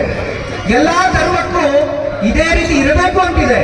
ಆದ್ರೆ ಸನಾತನ ಧರ್ಮದಲ್ಲಿ, ಹಿಂದೂ ಧರ್ಮದಲ್ಲಿ ಯಾವುದೇ ವ್ಯಕ್ತಿ ಆಗಿರ್ಬೋದು, ಯಾರೇ ಆಗಿರ್ಬೋದು, ಮಾನವೀಯತೆಯಿಂದ ಜೀವನ ಮಾಡುವಂತ ಮಾತ್ರ ಹೇಳುವಂತ ಧರ್ಮ ಯಾವ್ದಾದ್ರು ಇದೆ ಅಂತಂದ್ರೆ ಅದು ಕೇವಲ ಸನಾತನ ಧರ್ಮ ಮಾತ್ರನೇ. ಅದೇ ಹಿಂದೂ ಧರ್ಮ. ಈ ಹಿಂದೂ ಧರ್ಮದಲ್ಲಿ ನಾವು ಸೂರ್ಯನನ್ನ ಆರಾಧನೆ ಮಾಡ್ತಿದ್ದೀವಿ. ಈ ಸೂರ್ಯ ಭಗವಂತ ಬೆಳಗ್ಗೆ ವಿಶೇಷವಾಗಿ ನಾವು ಬೆಳಗ್ಗೆ ಸೂರ್ಯೋದಯವನ್ನು ನೋಡ್ತೀವಿ. ಸಾಯಂಕಾಲ ಸೂರ್ಯ ಅಸ್ತ ಆದ ನಂತರ ಸೂರ್ಯ ಎಲ್ಲೇ ಹೋಗ್ತಾನೆ ಅಂತಂದ್ರೆ ನಮಗೆ ಊರ್ಪವಾಗಿ 7 ಲೋಕ, ಇನ್ನು 7 ಲೋಕ ಕೆಳಗಡೆ ಲೋಕ, 17 ಲೋಕಗಳು. ಆದ್ರೆ ಪ್ರತಿ ಲೋಕಕ್ಕೂ ಹಗಲೆಲ್ಲ 7 ಲೋಕಗಳು, ರಾತ್ರಿ ಎಲ್ಲ 7 ಲೋಕಗಳು. ಆದ್ರೆ ಸೂರ್ಯ ದೇವರನ್ನ ಪೂಜೆ ಮಾಡ್ತೀವಿ ನಾವು, ಪ್ರತಿನಿತ್ಯ ನೋಡ್ತಾ ಇದ್ದೀವಿ. ನಿಮ್ಮ ಹಿಂದೂ ಸನಾತನ ಧರ್ಮಕ್ಕೆ ಪ್ರಣವ ಮಂತ್ರ ಏನಪ್ಪ ಅಂತಂದ್ರೆ ಓಂಕಾರ ಅಂತ ಹೇಳ್ತೀವಿ ನಾವು. ಓಂಕಾರ ಎಲ್ಲಿಂದ ಬರ್ತಿದೆ? ನಿಮ್ಮ ಮನಸ್ಸಲ್ಲಿ, ನಿಮ್ಮ ವಾಯುವಿನಲ್ಲಿ, ನರನಾಡಿಗಳಲ್ಲೂ ಸಹ ಓಂಕಾರ ಆವಿರ್ಭವಿಸಬೇಕಾದ್ರೆ ಅದಕ್ಕೆ ಜೀವನಾಡಿ ಬೇಕು. ಆ ಜೀವನಾಡಿ ಯಾವುದು ಅಂತಂದ್ರೆ ಈಗಿನ ವಿಜ್ಞಾನಿಗಳೇ ಹೇಳ್ತಿದ್ದಾರೆ, ಅದಕ್ಕೆ ಜೀವನಾಡಿ ಯಾವುದು ಅಂತಂದ್ರೆ ಸೂರ್ಯನಾರಾಯಣ ಅಂತ. ಆ ಸೂರ್ಯನಿಂದ ರಶ್ಮಿಗಳಿಂದ ಬರ್ತಕ್ಕಂತಹ ವೇಗದಲ್ಲಿ ಒಂದು ಶಬ್ದ ಬರುತ್ತೆ. ಆ ಶಬ್ದದ ಹೆಸರೇ ಓಂಕಾರ. ಅಕಾರ, ಉಕಾರ, ಮಕಾರಗಳು ಸೇರಿದ್ರೆ ಓಂಕಾರ ಅಂತ ಪ್ರಣವ ಮಂತ್ರ ಇರ್ತಕ್ಕಂಥದ್ದು ಈ ಸನಾತನ ಧರ್ಮ. ಈ ಧರ್ಮದ ಬಗ್ಗೆ ಎಷ್ಟು ಹೇಳಿದ್ರೂ ಸಾಕಾಗಲ್ಲ. ನನ್ನ ಬಗ್ಗೆ, ಈ ಒಂದು ಧರ್ಮದ ಬಗ್ಗೆ ಹೆಮ್ಮೆ ಎಷ್ಟು ಅಂತಂದ್ರೆ ಋಷಿಗಳ ಪೂರ್ವದಲ್ಲಿ ಹೇಳ್ತಾ ಇದ್ರು, ಹಿಂದೂ ಸನಾತನ ಧರ್ಮ ಅನ್ನೋದು ತುಂಬಾ ದೊಡ್ಡದು. ಇದನ್ನ ಗಾತ್ರನೂ ಇಲ್ಲ, ಇದಕ್ಕೆ ಯಾವುದೇ ರೀತಿಯನ್ನು ಹಿಡಿತನೂ ಇಲ್ಲ, ಇದರ ಬಗ್ಗೆ ಚರ್ಚೆ ಮಾಡೋಕ್ಕೂ ಸಾಧ್ಯ ಇಲ್ಲ ಅಂತ ಗುರುಗಳು ಹೇಳ್ತಾ ಇದ್ರು. ಯಾಕೆ ಅಂತಂದ್ರೆ ಈ ಒಂದು ಸನಾತನ ಧರ್ಮದ ಬಗ್ಗೆ ಯಾರಾದ್ರೂ ಹೇಳಬೇಕು, ಮಾತಾಡಬೇಕು ಅಂತಂದ್ರೆ ನಮ್ಮ ಹಿಮಾಲಯ ಪರ್ವತಗಳನ್ನ ಒಂದು ಪೆನ್ನಾಗಿ ತಗೊಂಡು, ಲೆಕ್ಕಣಿಯಾಗಿ ತಗೊಂಡ್ರೆ, ಈ ಸಮುದ್ರವನ್ನೆಲ್ಲ ಶಾಯಿಯಾಗಿ ತಗೊಂಡಾಗ ಅದರ ಬಗ್ಗೆ, ಈ ಆಕಾಶವನ್ನ ಪತ್ರವಾಗಿ ತಗೊಂಡು ಎಲ್ಲ ಈ ಸನಾತನ ಧರ್ಮದ ಬಗ್ಗೆ, ಹಿಂದೂ ಧರ್ಮದ ಬಗ್ಗೆ ಬರಿತಾ ಹೋಗ್ತಿದ್ರೆ ಶಾಯಿನೂ ಖಾಲಿಯಾಗಿರುತ್ತೆ. ಆದ್ರೆ ಈ ಒಂದು ಹಿಮಾಲಯ ಪರ್ವತಗಳು ನಾವೇನಂತ ಪೆನ್ನಾಗಿ, ಯಾರನ್ನು ದೂರ ಮಾಡಲಿಕ್ಕೋಸ್ಕರ ಅಥವಾ ಇನ್ಯಾರನ್ನು ಹಂಗಿಸ್ಲಿಕ್ಕೋಸ್ಕರ ಇರುವಂತ ಹಿಂದೂ ಸಮಾಜೋತ್ಸವ ಅಲ್ಲ ಬಂಧುಗಳೇ. ಜಗತ್ತಿನಲ್ಲಿ ಬೇರೆಯವರಿಗೆ ಬೇರೆ ಬೇರೆ ರಾಷ್ಟ್ರಗಳು ಸಿಗಬಹುದು. ಜಗತ್ತಿನಲ್ಲಿ ಹಿಂದೂಗಳಿಗೆ ಅಂತ ಇರುವಂತಹ ಏಕೈಕ ರಾಷ್ಟ್ರ ಅದು ಭಾರತ. ಈ ಭಾರತದಲ್ಲಿ ಹುಟ್ಟಿದ ಪ್ರತಿಯೊಬ್ಬನು ಕೂಡ ಅವನು ಹಿಂದುವೇ. ಯಾಕೆ ಅಂತ ಕೇಳಿದ್ರೆ ಅವನ ಆಚರಣೆಯಲ್ಲಿ ಹಿಂದುತ್ವ ಇದೆ. ಹಿಂದುತ್ವ ಅಂತ ಒಂದು ಹೇಳಿದ್ರೆ ಕೇವಲ ಕೇಸರಿ ಹಾಕೊಂಡು, ನಾಮ ಹಾಕೊಂಡು ಭಗವಧ್ವಜವನ್ನ ತಿರುಗಿಸುವುದು ಅಲ್ಲ. ಹಿಂದುತ್ವ ಅಂತ ಹೇಳಿದ್ರೆ ತನ್ನ ನಿತ್ಯದ ಜೀವನದಲ್ಲಿ, ಆಚರಣೆಯಲ್ಲಿ ಅದನ್ನು ತೋರಿಸಿ ಜಗತ್ತಿಗೆ ಮಾರ್ಗದರ್ಶನ ಮಾಡುವಂತ ರಾಷ್ಟ್ರದಲ್ಲಿ ಬದುಕುವಂತ ಜೀವನ ಇದು. ಅದಕ್ಕೋಸ್ಕರ ಹೇಳಿದ್ರು ಸನಾತನ ಧರ್ಮ ಅಂದ್ರೆ ಅದು ಜಗತ್ತಿಗೆ ಧರ್ಮ. ಇವತ್ತು ಜಗತ್ತಿನ ಬೇರೆ ಬೇರೆ ಧರ್ಮಗಳು ಏನು ವಾದಿಸಿದೆ? ಜಗತ್ತಿನ ಬೇರೆ ಬೇರೆ ಧರ್ಮಗಳಲ್ಲಿ ಆಗಿರುವಂತಹ ಅನಾಹುತಗಳೇನು? ಇದೆಲ್ಲವನ್ನು ನಾವು ಸ್ವಲ್ಪ ಅವಲೋಕನ ಮಾಡಿದ್ರೆ ಗೊತ್ತಾಗುತ್ತೆ. ಇವತ್ತಿನ ಕಾಲಖಂಡದಲ್ಲಿ ಜಗತ್ತಿಗೆ ಶಾಂತಿಯನ್ನು ನೆಮ್ಮದಿಯನ್ನು ಕೊಡಬಲ್ಲ ಏಕೈಕ ಒಂದು ಧರ್ಮ ಇದೆ, ಅದು ನಮ್ಮ ಹಿಂದೂ ಧರ್ಮ ಅನ್ನುವಂತ ಹೆಮ್ಮೆ ನಮಗೆಲ್ಲ ಇರಬೇಕು ಬಂಧುಗಳೇ. ಆ ಹೆಮ್ಮೆಗೆ ತಕ್ಕ ಹಾಗೆ ನಮ್ಮ ಜೀವನವೂ ಇರಬೇಕು. ಯಾರೋ ಬಂದ್ರು ನಮ್ಮ ದೇಶಕ್ಕೆ ದೀನರ ದರಿದ್ರರ ಭಿಕ್ಷುಕರ ರಾಷ್ಟ್ರ ಅಂತ ಕರೆದ್ರು ನಮ್ಮ ದೇಶವನ್ನ. ಈ ದೇಶದಲ್ಲಿರುವ ಹಿಂದೂಗಳೆಲ್ಲರೂ ಕೂಡ ಗುಲಾಮಿ ಅಂತ ನಡೆಸಿಕೊಂಡ್ರು. ಆದರೆ ಅಂತಹ ದೌರ್ಭಾಗ್ಯದ ಸಂದರ್ಭಗಳಲ್ಲಿ ಕೂಡ ಒಬ್ಬ ಛತ್ರಪತಿ ಶಿವಾಜಿ ಮಹಾರಾಜ್ ಈ ದೇಶದಲ್ಲಿ ಎದ್ದು ನಿಂತು ಆದಿಲ್ಶಾಹಿ, ಮೊಘಲ್ ಶಾಹಿ ಇಂತಹ ಶಾಹಿ ಸಂಸ್ಕೃತಿಯನ್ನು ಒಡೆದು ಹಾಕಿ ನಮ್ಮ ಸಮಾಜವನ್ನು ರಕ್ಷಿಸುವಂತ ಕೆಲಸವನ್ನು ಮಾಡಿದರು. ಅಂತಹ ಶಿವಾಜಿ ಮಹಾರಾಜನಿಗೆ ಜೊತೆಯಾಗಿ ನಿಂತವರು ಯಾರು? ಅವರೆಲ್ಲ ಹಿಂದೂಗಳೇ. ಬಂಗಾಳಗಳೆಲ್ಲ ಕೋಟೆಯಿಂದ ಶಿವಾಜಿ ತಪ್ಪಿಸಿಕೊಂಡು ಹೋಗಬೇಕಾದ್ರೆ ಒಬ್ಬ ಕ್ಷೌರಿಕ ಹೇಳ್ದ, ಶಿವಾಜಿ ಮಹಾರಾಜರೇ, ನಾನು ನಿಮ್ಮ ಹಾಗೆ ಕುಳ್ಳ ಇದ್ದೇನೆ, ನಾನು ಒಂದು ಕಡೆಯಿಂದ ಶತ್ರುಗಳ ದಿಕ್ಕನ್ನು ತಪ್ಪಿಸಿಕೊಂಡು ನಿಮ್ಮನ್ನು ಈ ಕೋಟೆಯಿಂದ ಪಾರು ಮಾಡುವ ಕೆಲಸವನ್ನು ಮಾಡ್ತಾರೆ ಅಂತೇಳಿ ಬಂಗಾಳಗಡದಿಂದ ಶಿವಾಜಿ ಮಹಾರಾಜರನ್ನ ಸುರಕ್ಷಿತವಾದಂತಹ ಜಾಗಕ್ಕೆ ತಗೊಂಡೋದವನು ಯಾರು? ಸಾಮಾನ್ಯ ಒಬ್ಬ ಕ್ಷೌರಿಕ, ಒಬ್ಬ ಬಾಜಿ ಪ್ರಭು ದೇಶಪಾಂಡೆ.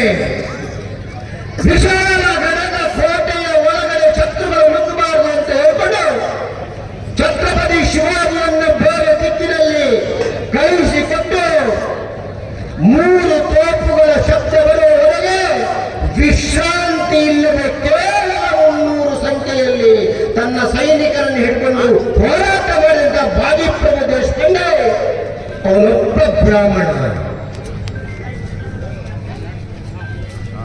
ಅವರ ಜೊತೆಗೆ ನಿಂತ ಮಾವನಿಗ ಸೈನಿಕರು ಕೌಪೀನ ಕಟ್ಟಿಕೊಳ್ಳಿಕ್ಕೂ ಆಗಿನ ಕಾಲದಲ್ಲಿ ವ್ಯವಸ್ಥೆ ಇಲ್ಲದಂತಹ ಸಮಾಜ, ಕಾಡಿನಲ್ಲಿ ಗೆಡ್ಡ ಗೆಣಸುಗಳನ್ನು ಅಗಿದು ತಿನ್ನುವಂತಹ ಸಮಾಜ. ಇವತ್ತು ನಾವು ಯಾರಿಗೆ SC STಗಳು ಅಂತ ಕರೆದು ನಾವು ನೋಡ್ತಾ ಇದ್ದೇವೆ, ಅಂತಹ ಸಮಾಜದ ಸೈನಿಕರನ್ನ ಎಪ್ಪಿಸಿ ಕಟ್ಟಿ ಅವನು ಕೊಟ್ಟಂತಹ ರಾಜ್ಯದ ಹೆಸರು ಏನು? ಹಿಂದವಿ ಸ್ವರಾಜ್. ಹಿಂದವಿ ಸ್ವರಾಜ್. ಆ ಹಿಂದೂ ಸ್ವರಾಜ್ಯವನ್ನ ಮತ್ತೆ ಜಗತ್ತಿನಲ್ಲಿ ಎಬ್ಬಿಸಿ ನಿಲ್ಲಕ್ಕೆ ಇದೇ ಹಿಂದೂ ಸಮಾಜ ಸತರ್ಕರಾಗಬೇಕು. ಅಂತಹ ಒಂದು ಕಾಲಘಟ್ಟ ಬಂದಿದೆ ಇವತ್ತು ಬಂಧುಗಳೇ. ಜಗತ್ತಿನ ಜನರು ಹೇಳಿದಂತ ಎಲ್ಲ ಹೀನಾಯ ವಾರ್ತೆಗಳು ಇವತ್ತಿಗೆ ಮುಕ್ತಾಯ ಆಗಬೇಕು. ಈ ದೇಶದ ದಿಕ್ಕು ಬದಲಾವಣೆ ಆಗ್ತಾ ಇದೆ. 1 ಇಂಚು ಜಾಗವನ್ನು ಭಯವನ್ನು ಹಾರಿಸಲಿಕ್ಕೆ ಕೊಡುವುದಿಲ್ಲ ಅಂತ ಹೇಳಿದ ರಾಷ್ಟ್ರದಲ್ಲಿ ಇವತ್ತು ಸಣ್ಣ ಸಣ್ಣ ಮಕ್ಕಳು ಕೂಡ ಭಗವದ್ಗೀತೆಯನ್ನು ತಿರುಗಿಸಿ ಜೈ ಶ್ರೀರಾಮ್ ಘೋಷಣೆ ಕೂಗ್ತಾರೆ. ಕಳೆದ ವರ್ಷ ನಮ್ಮ ದೇಶದಲ್ಲಿ ನಡೆದಂತಹ ಬೃಹತ್ ಮಹಾ ಕುಂಭಮೇಳವನ್ನು ಗಮನಿಸಿಕೊಳ್ಳಿ. ಎಲ್ಲ ಒಂದಷ್ಟು ಜನ ಬಂದು ಸ್ನಾನ ಮಾಡಿ ಹೋಗ್ತಾರೆ ಅಂತ ನಾವು ತಿಳ್ಕೊಂಡಿದ್ರೆ ಜಗತ್ತಿನ ಮಹಾಜನಗಳಿಗೆ ಎಲ್ಲರಿಗೂ ಆಶ್ಚರ್ಯ ಆಗುವ ರೀತಿಯಲ್ಲಿ 65 ಲಕ್ಷ ಸಾವಿರ ಜನಗಳು, 65 ಲಕ್ಷ ಜನಗಳು ಬಂದು ಪಾವನ ಗಂಗೆಯಲ್ಲಿ ಮುಳುಗಿ ತಮ್ಮ ಜೀವನವನ್ನ ಸಾರ್ಥಕಗೊಳಿಸಿದರಲ್ವಾ. ಈ ವ್ಯವಸ್ಥೆಯನ್ನು ಮಾಡಿದವರು ಯಾರು? ಅದೇ ಕುರುಕ್ಷೇತ್ರದಲ್ಲಿ 18 ಅಕ್ಷೋಹಿಣಿ ಸೈನ್ಯವನ್ನು ನಿಲ್ಲಿಸಿ ಹೋರಾಟ ಮಾಡಿದ್ದ ಶ್ರೀಕೃಷ್ಣ ಬೋಧಿಸಿದಂತ ಭಗವದ್ಗೀತೆಯ ಶ್ಲೋಕಗಳನ್ನು ಹೇಳಿ ಹಿಂದೂ ಸಮಾಜವನ್ನು ಎಚ್ಚರಿಸುವ ಕೆಲಸವನ್ನು ಮಾಡಿಲ್ವಾ? ಆದರೆ ಇದೇ ಹಿಂದೂ ಸಮಾಜವನ್ನ ದುರ್ಬಲ ರೀತಿಯಲ್ಲಿ ನೋಡುವವರಿಗೆ ತಕ್ಕದಂತ ಶಿಕ್ಷೆಗೆ ಇವತ್ತಿನ ದಿನ ಅಡಿಯಾಗ್ತಾ ಇದೆ. ಎಲ್ಲ ಭಾರತದ ಭೂನಾಡಿನಲ್ಲಿ ಸುಮ್ಮನೆ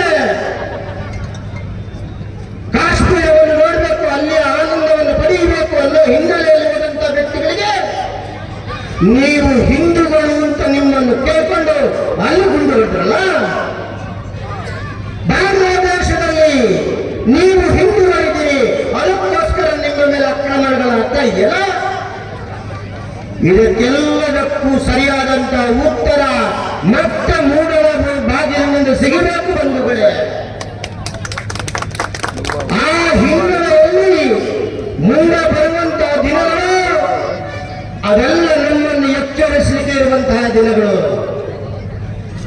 ನಾವು ನಮ್ಮ ಒಳಗೆ ಇರುವಂತಹ ಅನೇಕ ದೋಷಗಳನ್ನ ತಿದ್ದಿಕೊಂಡು ಸರಿ ಮಾಡದೆ ಹೋಗದೆ ಇದ್ರೆ ಮತ್ತೆ ಆ ಚಪ್ಪಡಿ ಕಲ್ಲು ನಮ್ಮ ಮೇಲೆ ಬಂದು ಬೀಳುವುದು ಗ್ಯಾರಂಟಿ. ಅದಕ್ಕೋಸ್ಕರ ಇಲ್ಲಿರುವಂತಹ ಹಿಂದೂ ಸಮಾಜ ಅವರಾಗಲೇ ಹೇಳಿದ್ರು, ಜಾತಿ ಮತ ಧರ್ಮ ಭಾಷೆ ಈ ರೀತಿ ವಿಘಟನೆಗೊಂಡಿದೆ, ಅದನ್ನು ದೌರ್ಭಾಗ್ಯ ಅಂತ ತಿಳ್ಕೊಂಡು ಅದನ್ನು ಸದುಪಯೋಗ ಪಡಿಸುವಂತಹ ಅಧಿಕಾರಿ ವ್ಯವಸ್ಥೆಗಳು ಇವತ್ತು ನಡೀತಾ ಇದೆ. ಪುಣ್ಯಕ್ಕೆ ನಮ್ಮ ಶಾಸಕರು ಹಿಂದೂ ಅಂತ ಬಂದು ವೇದಿಕೆಯಲ್ಲಿ ಅಧ್ಯಕ್ಷತೆ ವಹಿಸಿದ್ದಾರೆ. ಇವತ್ತು ನಮ್ಮ ಪುಣ್ಯ ಅದೇ. ಯಾವ ಕಾಲದಲ್ಲಿ ಇದ್ದಾರೆ ನಮ್ಮನ್ನು ಕಟ್ಟ ಅಂತ ಬೇಕಾದ್ರೂ ಕರೀರಿ, ಹಿಂದೂ ಅಂತ ಕರಿಬೇಡಿ ಅಂತ ಹೇಳಿದಂತ ಪ್ರಧಾನಮಂತ್ರಿ ಇದ್ರು ಈ ದೇಶದಲ್ಲಿ. ಇವತ್ತು ವೇದಿಕೆಯ ಮೇಲೆ ನಿಂತು ಗರ್ಜಿಸ್ತಾರೆ, ನಾನು ಹಿಂದೂ. ಆ ರೀತಿಯ ಶಾಸಕರನ್ನು ಆರಿಸಿ ಕಳಿಸಿದ್ದಾರೆ. ಅಂತ ನೇತೃತ್ವ ಸಿಗ್ತಾರಂತ ಈ ಸಂದರ್ಭದಲ್ಲಿ ಮುಳಬಾಗಿಲಿನ ಹಿಂದೂ ಜನತೆ ಸಮಾಜದ ಪರಿವರ್ತನೆಯಲ್ಲಿ ತೊಡಗಿಕೊಳ್ಳಬೇಕು. ಅದಕ್ಕೋಸ್ಕರ ರಾಷ್ಟ್ರೀಯ ಸ್ವಯಂ ಸೇವಕ ಸಂಘ 100 ವರ್ಷಗಳು ಅಂತ ಎಲ್ಲ ನನ್ನ ಹಿರಿಯ ಮುಖಂಡರುಗಳು, ನಿಮ್ಮ ಪ್ರೀತಿಯ ಮನೆ ಮಗಳು ಲಕ್ಷ್ಮೀ ಮಾಡುವ ನಮಸ್ಕಾರಗಳು. ಬಂಧುಗಳೇ, ಇವತ್ತು ನಾಡಿನ ಹಬ್ಬ ನಿಮಗೆಲ್ಲ ಗೊತ್ತಿದೆ. ಅದು ನಮ್ಮ ಹೊಸಕೋಟೆ ಭಾಗದಲ್ಲಿ ಬಿಟ್ಟು ನಾನು ಮುಳಬಾಗಲೇ ಕೇಕ್ ಬಂದೆ ಅಂದರೆ ನಾನು ನಮ್ಮ ಅಧ್ಯಕ್ಷ ನಂಬರು ಮಿಸ್ ಮಾಡ್ಕೊಂಡಿದ್ದೆ. ಆದರೆ ಇವತ್ತು ಅಧ್ಯಕ್ಷರು ಇಲ್ಲಿ ಬೆರೀತಾರೆ ಅಂತ ನನ್ನ ಕನಸಲ್ಲೂ ತಿಳ್ಕೊಂಡಿರಲಿಲ್ಲ. ನಾನು ಬರೀ ವೇದಿಕೆಯಲ್ಲೇ ನೋಡ್ತಿದ್ದೆ. ಆದರೆ ಇವತ್ತು ನಾವೆಲ್ಲ ಒಂದು ಸಂಭ್ರಮದ ಒಂದು ಹಬ್ಬ ನೋಡ್ತಾ ಇದ್ವಿ. ನಾವು ಹಿಂದೂ ಧರ್ಮದ ಎಲ್ಲ ಪ್ರತಿಯೊಂದು ಹೆಣ್ಣು ಪಾಲನೆ ಮಾಡಬೇಕಾಗಿರೋಂಥ ನಮ್ಮ ಹಿಂದೂ ಸಂಸ್ಕೃತಿದು ತುಂಬ ಇದೆ. ಯಾಕೆಂದರೆ ನಮ್ಮ ಹೆಣ್ಣು ಮಕ್ಕಳು ಈ ಮಧ್ಯದಲ್ಲಿ ಸುಮಾರು ಜನ ಕೈಗೆ ಬಳೆ ಹಾಕನ್ನ ಮನೆಗೆ ಕುಂಕುಮ ಇಡಲ್ಲ. ಯಾಕೆ? ನಮ್ಮ ಹೆಣ್ಣು ಮಕ್ಕಳು ಇವತ್ತೆಲ್ಲ ಕಲಶ ಹೊತ್ಕೊಂಡು ಬರ್ತಾ ಇದ್ರೆ ನಾಡ ದೇವತೆ ಮುಂದೆ ಬಂದಂಗೆ ಕಾಣ್ತಾ ಇತ್ತು. ಆ ಹೆಣ್ಣು ಮಕ್ಕಳ ಜೊತೆ ನಾನು ಅಷ್ಟು ದೂರ ನಡೆದಿದ್ದೀನಿ. ಯಾಕೆಂದ್ರೆ ಮಹಿಳಾ ಆಯೋಗದಲ್ಲಿ ಅಷ್ಟೇ ನಡೀತಾ ಇದೆ. ಇವತ್ತು ಇಡೀ ಕರ್ನಾಟಕದಲ್ಲಿ ಮುಂಭಾಗದಲ್ಲಿ ಮುಳಬಾಗಿಲಲ್ಲಿ ನಡೆದಿದ್ದೀನಿ. ಎಷ್ಟೋ ಕಿಲೋಮೀಟ್ರು ನನ್ನ ಲೈಫಲ್ಲಿ ನಾನು ನಡೆದಿದ್ದೀನಿ, ಮುಳಬಾಗಿಲದಲ್ಲಿ ನಾನು ನಡೆದಿದ್ದೀನಿ. ನಾನು ಹೆಣ್ಣು ಮಕ್ಕಳಿಗೆ ಮತ್ತೊಮ್ಮೆ ಧನ್ಯವಾದಗಳು ತಿಳಿಸ್ತೀನಿ. ಯಾಕೆಂದ್ರೆ ಇವತ್ತು ನಾಡಿನ ಬೆಳಕು ಅವರಲ್ಲಿ ಕಾಣ್ತಾ ಇತ್ತು. ಖಂಡಿತವಾಗಲೂ ಮುದ್ದಾದ ಮನಸ್ಸುಗಳನ್ನ ನನ್ನ ತಮ್ಮಂದ್ರು ಸಾಕಷ್ಟು ಜನ ಮುದ್ದಾದ ಮನಸ್ಸಿಟ್ಕೊಂಡು ಇವತ್ತು ಕೇಸರಿ ತೊಡೆ ಕಟ್ಟಿಕೊಂಡು ಶ್ರೀರಾಮನ ತರ ಎಲ್ಲರೂ ನನ್ನ ಅಣ್ಣ ತಮ್ಮಂದ್ರು ಮುದ್ದು ಮುದ್ದಾಗಿ ಬರ್ತಾ ಇದ್ರೆ ನಿಜವಾಗ್ಲೂ ನೋಡಕ್ಕೆ 2 ಕಣ್ಣು ಸಾಕಾಗ್ತಾ ಇರಲಿಲ್ಲ. ಇವತ್ತು ಇಡೀ ನಮ್ಮ ಹೊಸಕೋಟೆ ಭಾಗದಲ್ಲಿ ಬಿಟ್ಟು ಮುಳಬಾಗಿಲಲ್ಲಿ ನೋಡ್ತಾ ಇದ್ರೆ ಇಡೀ ಕರ್ನಾಟಕದ ಹೆಜ್ಜೆ ಬರುವಂತ ಜಾಗದಲ್ಲಿ ಇವತ್ತು ನಾನು ನಿಂತಿದ್ದೀನಿ ಅಂತ ನನಗೆ ನಿಜವಾಗ್ಲೂ ವ್ಯಕ್ತಿ ಸಿಗ್ತೈತೆ ಅಂತ ನಾನು ಕನ್ಸಲ್ಲಿ ಇರಲಿಲ್ಲ. ನಾನು ಮುದ್ದಾದ ಮಕ್ಕಳಂತೂ ತುಂಬಾ ನಾನು ಮಾತನಾಡ್ತಾ ಇದ್ದ ಮಕ್ಕಳಿಗೆ ನಾನು ಮತ್ತೊಮ್ಮೆ ಹೃದಯಪೂರ್ವಕವಾಗಿ ಧನ್ಯವಾದಗಳು ಹೇಳ್ತೀನಿ. ಮಕ್ಕಳ ಸಮಿತಿ ಅಂತ ಮಾಡಿದ್ದೆ ನಾನು ಮೊದಲನೇ ಸಾರಿ. ಇವತ್ತು ಮಕ್ಕಳ ಆಯೋಗ ಅಂತ ಮಾಡ್ಕೊಂಡಿದ್ದಾರೆ. ದಯವಿಟ್ಟು ನನ್ನ ಮುದ್ದಾದ ಮಕ್ಕಳು ನೋಡಿ ನಾನು ತುಂಬಾ ಖುಷಿ ಪಟ್ಟೆ. ಮುಳಬಾಗಿಲ ಕ್ಷೇತ್ರದಲ್ಲಿ ನನಗೇನಾದ್ರೂ ಕಾರ್ಯಕ್ರಮ ನಡೆದೆ ಅದು ಕನ್ನಡದಾಗ ಸ್ವಸ್ತಿ ನೋಡ್ತಾ ಇದ್ದೆ. ಆದರೆ ಇವತ್ತು ನೋಡಿದ್ದು ಕನ್ನಡದ ನಕ್ಷತ್ರಗಳನ್ನು ನೋಡ್ತಾ ಇದ್ದೆ. ಇವತ್ತು ನನ್ನ ಮುದ್ದಾದ ಮಕ್ಕಳ ಧ್ವಜವನ್ನ ಮಾಡ್ತಾ ಇದ್ರು. ತುಂಬಾ ಖುಷಿ ಆಗ್ತಾ ಇದೆ. ಆ ತಾಯಿಯನ್ನು ಮಕ್ಕಳನ್ನ ಇಟ್ಕೊಂಡು ಕಲಶ ಬರ್ತಾ ಇದ್ದ ಹೆಣ್ಣು ಮಕ್ಕಳಿಗೆ ನಾನು ನಿಜವಾಗ್ಲೂ ಮುಂದಿನ ದಿನದಲ್ಲಿ ಪ್ರತಿ ಹೆಣ್ಣಿಗೂ ನಾನು ಸೀರೆ ಕುಂಕುಮ ಕೊಡ್ತೀನಿ. ಯಾಕೆ ಅಂದ್ರೆ ನಮ್ಮ ಹಿಂದೂ ಸಂಸ್ಕೃತಿ ನಾನು ಇವತ್ತು ತುಂಬಾ ಮಜಬೂತಾಗಿದ್ರೆ ಎಲ್ಲ ಹೆಣ್ಣು ಮಕ್ಕಳಿಗೂ ನಾನು ಪ್ರತಿ ಹೆಣ್ಣಿಗೂ ಪ್ರತಿ ಜಿಲ್ಲೆಯಲ್ಲಿ ಪ್ರತಿ ತಾಲೂಕಲ್ಲಿ ಹೆಣ್ಮಕ್ಳಿಗೆ ಸೌಭಾಗ್ಯವತಿ ಆಗಿ ನಾನೇ ಹೆಣ್ಮಕ್ಳಿಗೆ ಕುಂಕುಮ ಕೊಡ್ತೀನಿ. ಮುಳಬಾಗಿಲು ಇವತ್ತು ನೋಡಿ ನನಗೆ ತುಂಬಾ ಖುಷಿ ಆಯ್ತು. ಯಾಕೆಂದ್ರೆ ಕಲಶ ಮುಂದೆ ಶ್ರೀರಾಮ ಹಿಂದೆ ಎಷ್ಟು ಚೆನ್ನಾಗಿತ್ತು ಅಂದ್ರೆ ಅದು ಹೇಳ್ಕೊಳಕ್ಕೆ ಪದಗಳಿಲ್ಲ. ನಿಜವಾಗ್ಲೂ ನಾನು ನಾಗಲಕ್ಷ್ಮಿ ಮೇಡಮ್ ಎಲ್ಲ ಕಡೆ ಮಹಿಳಾ ಆಟದಲ್ಲಿ ಕೊಟ್ಟಿದ್ರು. ಇವತ್ತು ಮುಳಬಾಗಿಲಲ್ಲಿ ನಿಜ ಹೇಳ್ತೀನಿ, ನಾನು ಬೆಂಗಳೂರಲ್ಲಿ ಮತ್ತೆ ಕಾರ್ಯಕ್ರಮದಲ್ಲಿ ಕೂಡ ನಮ್ಮ ಮುಳಬಾಗಿಲ ಬಗ್ಗೆ ನಾನು ವೇದಿಕೆಯಲ್ಲಿ ಹಂಚ್ಕೊಳ್ತೀನಿ. ಯಾಕೆಂದ್ರೆ ಇವತ್ತು ನಾವೆಲ್ಲ ಚೆನ್ನಾಗಿ ಇಷ್ಟು ಜನ ಟೈಮ್ ಕೊಟ್ಟು ನಮ್ಮ ಹಿಂದೂ ಸಂಸ್ಕೃತಿನ ಉಳಿಸ್ತಾ ಇದ್ದಾರಲ್ಲ, ಅವರಿಗೆ ನಾನು ಮತ್ತೊಮ್ಮೆ ಎಲ್ಲರಿಗೂ ನಮ್ಮ ಡಿಪಾರ್ಟ್ಮೆಂಟ್ಗೂ ಸೇರಿ ನಾನು ಧನ್ಯವಾದಗಳು ತಿಳಿಸ್ತಾ ಇದ್ದೀನಿ. ಬಂಧುಗಳು, ಇವತ್ತು ನಮ್ಮ ಹಿಂದೂ ಸಂಸ್ಕೃತಿನ ಎಷ್ಟೋ ಜನ ಹಾಳು ಮಾಡ್ಬೇಕು ಅಂತ ಬಂದಿದ್ದಾರೆ. ಆಗಲಿಲ್ಲ. ಯಾಕೆ ಅಂದ್ರೆ ನಾವು ಹಿಂದೂ ಸಂಪ್ರದಾಯದಲ್ಲಿ ನಾವು ಹುಟ್ಟಿದ್ದೀವಿ. ಅಕ್ಕಪಕ್ಕ ಹೆಣ್ಣಿದಂತ ಹೆಣ್ಣು ಮಕ್ಕಳನ್ನ ತಗೊಂಡಾಗ ಹಳ್ಳಿಯಲ್ಲಿ ಬಿಡ್ತಾ ಇದ್ದಾರೆ. ದಯವಿಟ್ಟು ನಮ್ಮ ಹಿಂದೂ ಸಂಸ್ಕೃತಿನ ಯಾರು ಬಿಟ್ಕೊಳ್ಬೇಡಿ. ಏನೇ ಒಂದು ಸಂಕಷ್ಟ ಅಂದ್ರೆ ಖಂಡಿತವಾಗ್ಲೂ ನಮ್ಮ ಹಿಂದೂ ಸಂಸ್ಕೃತಿಯಲ್ಲಿ ಶ್ರೀರಾಮ ಅಂತ ಒಂದು ವನವಾಸ ಹೋದಾಗ ಕೂಡ ನಮ್ಮ ಹಿಂದೂ ಬಗ್ಗೆ ತುಂಬಾ ಒಂದೊಂದು ಬುಕ್ಕು ನಮ್ಮ ಮಕ್ಕಳಿಗೆ ಕಲಿಸ್ಕೊಡಿ. ಏನೇ ಗೊತ್ತಿಲ್ಲದಂತ ಮಕ್ಕಳಿಗೆ ಶ್ರೀರಾಮನ ಬಗ್ಗೆ ಹೇಳಿ, ದೇವರ ನಾಮ ಹೇಳ್ಕೊಡಿ. ನಿಜವಾಗಿ